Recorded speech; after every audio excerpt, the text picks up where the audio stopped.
وبكده اكون خلصت. الله ينور عليا.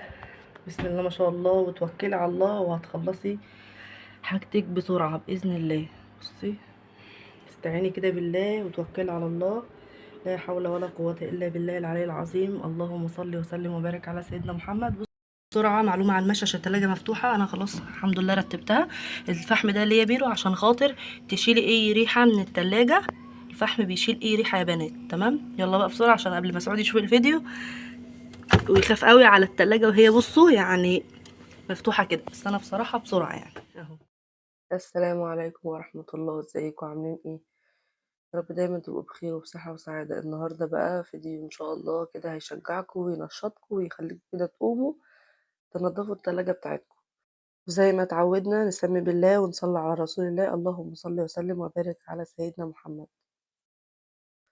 وانا عارفة ان انتوا نضاف وشطار، بس اول حاجة عايزة انشطكم بيها ان احنا اول الشهر لازم ننضف التلاجة بتاعتنا والفريزر بتاعتنا. تمام، لو مبهدلين بالذات الفريزر بتبقى متبهدلة ومش عارفة يعني راسها من رجليها منعرفش ان احنا يكون في حاجات، يعني عايزة اقولك متبهدلة جدا. يعني مثلا التفريزات دلوقتي داخلة ان شاء الله علينا، وعايزين نحاول ان احنا نشوف كده ايه اللي موجود ايه اللي مش موجود، ايه الحاجات اللي خلصت ايه الحاجات اللي ان شاء الله لسه مخلصتش.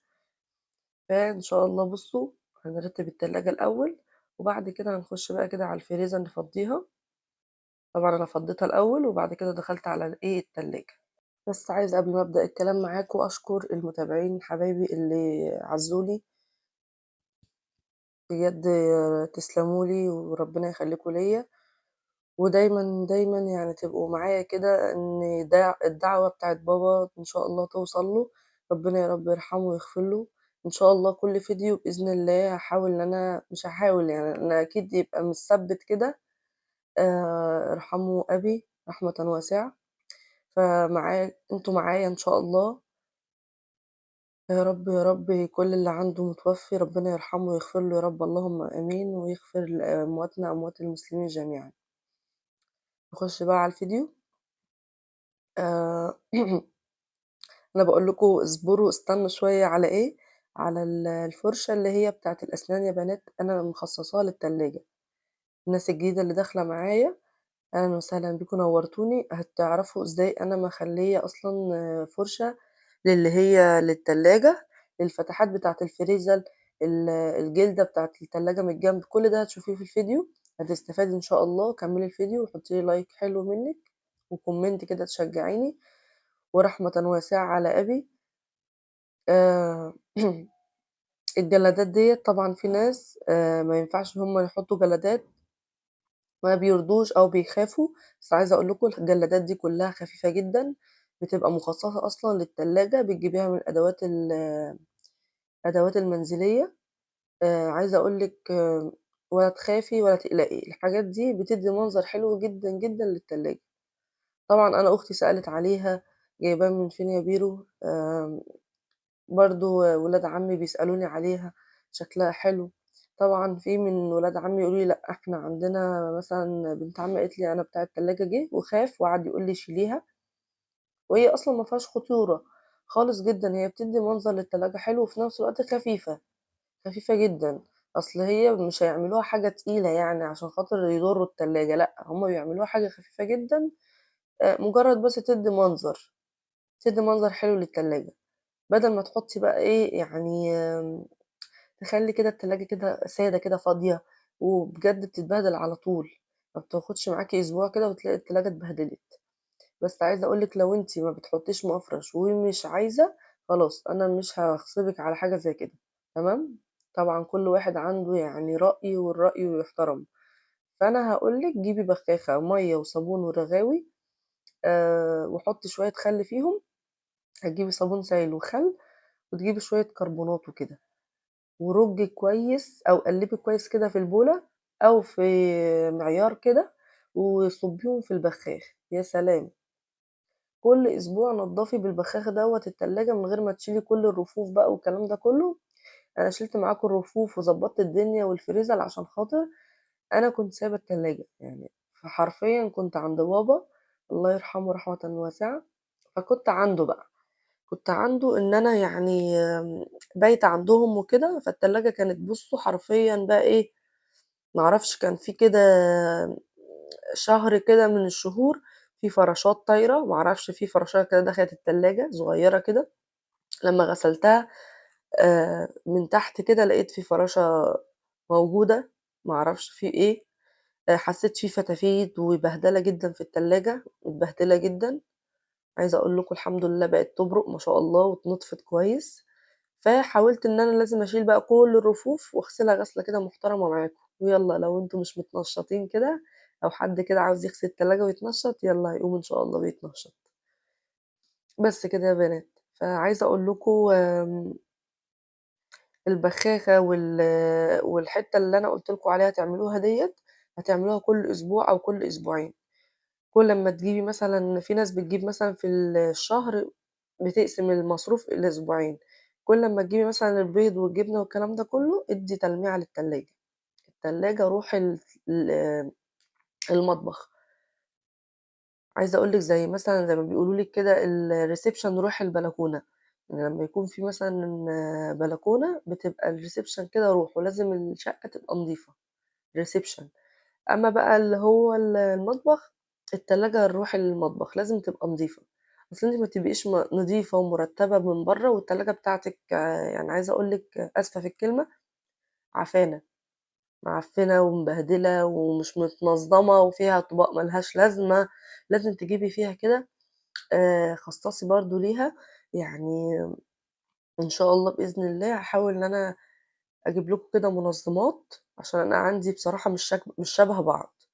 يعني لو حد زيي برضه عادي، اللي هي المنظمات البلاستيك يا بنات، اللي هي العلب البلاستيك تبقى زي بعض، كده نظام وترويق كده للتلاجة تفتح النِفس، فبجد برضه لو ما عندكيش مش مشكلة، ما تحطيش برضه الجبنة زي ما هي، المربى زي ما هي لو عملتيها، مثلًا ما تحطّهاش مثلًا أو جايباها من برّه بعلبتها ما تحطّهاش زي ما هي لأ، حطّي في العلب البلاستيك اللي هي Tupperware أو مثلًا اللي هي الإزاز تمام، دي بتفرق جدًا، جدًا في شكل المطبخ، شكل سوري التلاجة، عايزة أقول لِك بتفرق، فأنتِ حاولي تعملي حاجة زي كده، منها إن أنتِ يبقى أنتِ كده منظّمة التلاجة، ومنها إن أنتِ مسهّلة على نَفْسِك تنضيف التلاجة.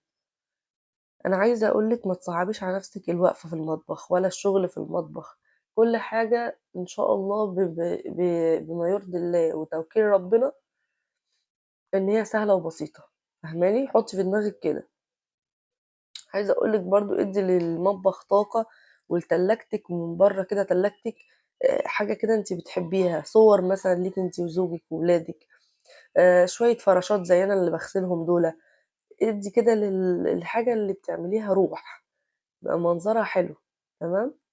بُصّوا هنا بقى ما خلّصتش معاكم الفريزر، هاغسلها كده وانضّفها وطبعًا هاورّيكم طبعًا فقرة الفُرشة، بجد جميلة بتطلّع كل الفتافيت اللي هي الردة بتاعة العيش، إيه بقى فتفتة، إيه بهدلة والكلام ده كلّه. ما تنسونيش بقى في اللايك والكلمة الحلوة والدعوة الحلوة بإذن الله، لكم المثل، اللهم آمين.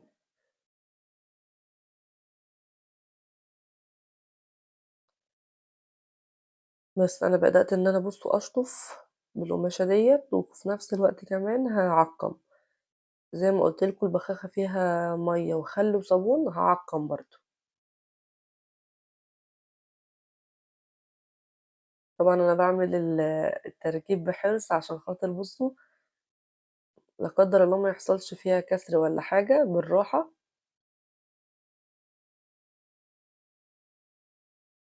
طبعًا في مرّة باغسلهم كلّهم، وفي مرّة إن أنا لأ، باحاول إن أنا إيه، أصبّنها كويس وأنضّفها كده كويس.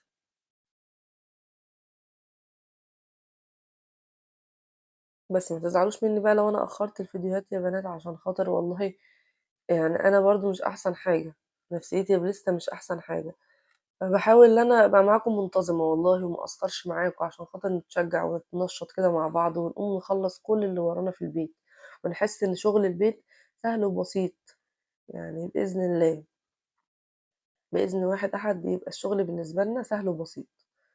بُصّوا هنا أنا حطيت قدّامكم يعني شوية الخل وحطيت صابون وهازوّد مَيّة، هاشتغل بقى. أنا عايزة الفريزر بتاعتي تبقى ما لهاش ريحة، تبقى ريحتها كده نضافة، أهو هاروح أزوّد مَيّة. طبعًا في ناس بقى لمّا تيجي تنضّف التلاجة عمومًا، بُصّوا الطريقة الحلوة دي اللي هي بتاعة الفرشة بتطلّع بُصّوا كل الفتافيت إزاي، جامدة. بس فعايزة أقول لكم في بنات أو في ستات بتحط Ariel أو رابسو الكلام ده كلّه غلط، أوكسي الكلام ده كلّه ما تحطّيش حاجة بودر في التلاجة، التلاجة ما ينفعش يتحط فيها بودر، الفتحات دي ممكن تخش فيها الحاجات اللي هي الchemical وتبوّظ لِك التلاجة. فحاولي بقدر الإمكان إن أنتِ تحطّي حاجات سايلة، زي مثلًا أوكسي، جل، زي صابون سايل عادي، ما فيش أي مشكلة، أهم حاجة إن أنتِ تنضّفي التلاجة وتطلّعي منها الروايح اللي هي الكريهة في نفس الوقت تعقّميها كده وتخلّيها زي الفل، تمام؟ فحاولي إن أنتِ تحطّي أي منظّف يبقى جل. بُصّي، أنا باحاول إن أنا كمان يعني أنضّف الفتحات اللي هي اللي جوّه دي. والله يا بنات الفكرة دي يعني باحبها جدًا، والفرشة دي أصلًا سايباها للتلاجة بالذات. آسفة لو في صوت كده من برّه في الشارع.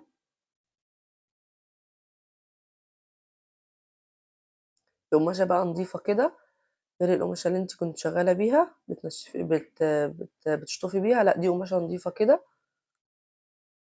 تعقّمي كده بيها وتنضّمي فيها.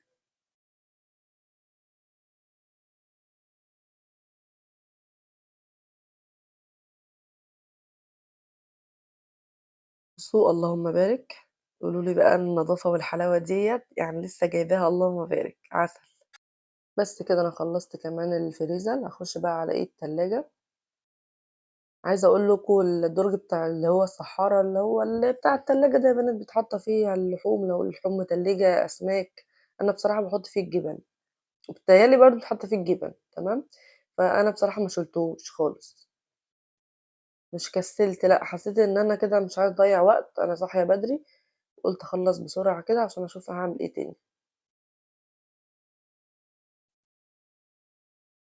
طبعًا أنا مش معوّداكم بقى إن إحنا نجيب مَيّة وصابون بقى وكوس بقى ونكُب كده في التلاجة لأ، بس أنا عشان بقى لي كتير ما غسلتهاش ومتبهدلة منّي، فحاولت إن أنا أجيب بقى مَيّة وصابون كده وعلى قد ما أقدر حاجة خفيفة، باخد الرغاوي كده بس وبُصّوا أنشّف على طول.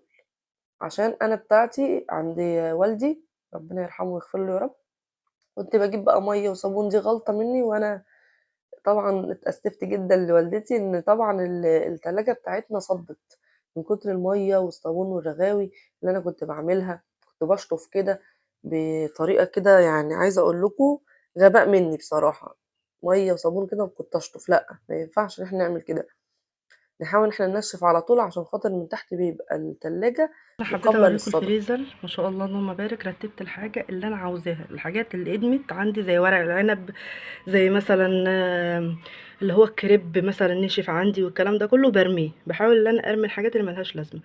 بصوا بقى انا حطيت، بصوا منظر الضرفه بتاعه الفريزر فاضيه ازاي. نحاول ان انت تفضي الحاجات اللي ملهاش لازمه. ليه يا بيرو انت حاطه الفرشه دي؟ هقول لكم. الفرشه دي انا بحطها هنا اهو عشان خاطر لما اجي اغسل سمك وانضفها كويس واغسلها، بيبقى برضو بيبقى لسه فيها ريحه زفاره. اما لما تحطيها في فريزر تعالي بقى شميها، مفيش اي ريحه زفاره اللهم بارك. فالفكره دي تحفه جدا، تمام. بصوا بقى، خليت الضرفه كده خفيفه وفي نفس الوقت الحاجه اللي مش عاوزاها او الادمت عندي مثلا ورق عنب اسود ادم، فلا نرمي، نحاول نرمي. ليه الليمون ده بيرو برضو بعمل بيه ايه حاجات وصفات برضو، والناس اللي متابعاني هتبقى عارفه الليمون ده ليه. تمام كده خلصت بقى. نحاول بقى نخلص فوق التلاجة عشان بصوا مكركب بسرعه. معلومه على المشي عشان التلاجة مفتوحه، انا خلاص الحمد لله رتبتها.